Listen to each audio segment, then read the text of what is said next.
তুমি উপত্যকা হও যদি, আমি পাহাড় হতেও রাজি। আমি নিখোঁজ নদীর কাছে রাখি তোমায় জেতার বাজি।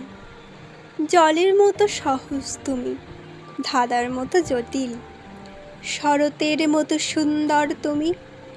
খুঁজি সমুদ্রের জলোচ্ছ্বাসে তোমার আমার অন্তমিল। প্রয়োজন নেই আজ এক চিলতে রোদ্দুর, গ্রীষ্মের দুপুরে কবিতা তোমায় দিলাম প্রিয় নাম। পথ বেঁধে দিল এক পশলা নীরব বৃষ্টি, প্রিয় চিঠির মোড়কে তুমি আমার প্রিয় খাম।